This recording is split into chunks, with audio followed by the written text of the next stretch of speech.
Hello, my name is Russian Tissue Forceps. This particular Russian Forcep that we're looking at today is a 6-inch version. It's a fairly simple Forcep. What's unique about it and what makes it a Russian is the design of the distal tip itself, and it's got a very distinctive serration and combination of a ring of teeth with a small bowl or indention in the middle of the Forcep, and you'll see that on both sides of the Forcep there. That's the telltale sign that you're dealing with a Russian Forcep and inspecting it in the assembly area. Now, with all your Forceps, you're going to want to pay close attention to the distal tip and to the proximal end in examining for damage and residual bioburden.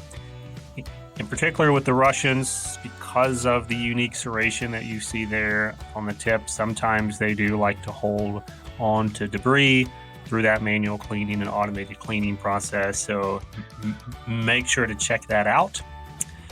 And then with all your Forceps, down here at the bottom of your handle is a great place for little germs and bugs to hide, so make sure that you're giving that an extra special look. In terms of damage, because of how these Forceps are manufactured and the torque that happens through just the normal care and handling and transport, it's very easy for cracks to begin at the very back here on the proximal end. So make sure to inspect all around here during your assembly process.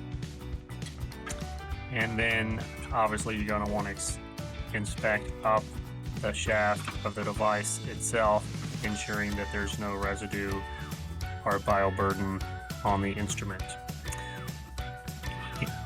In packaging these Forceps, again, you're going to want to follow your hospital's policy. Sometimes you will see these loose in surgical trays, hopefully tucked in somewhere secure.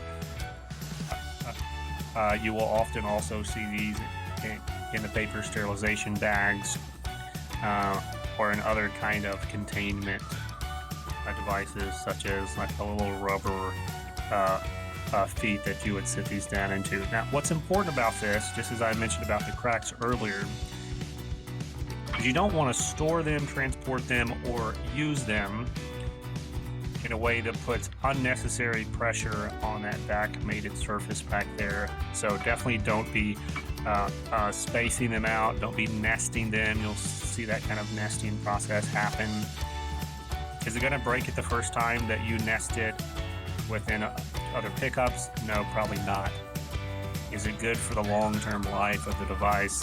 Definitely not. So let's try our best to have another process for transportation and storage besides nesting these between each other. All right, that is a 6-inch Russian Tissue Forcep. You're watching Hello, My Name Is, and until next time, keep fighting dirty.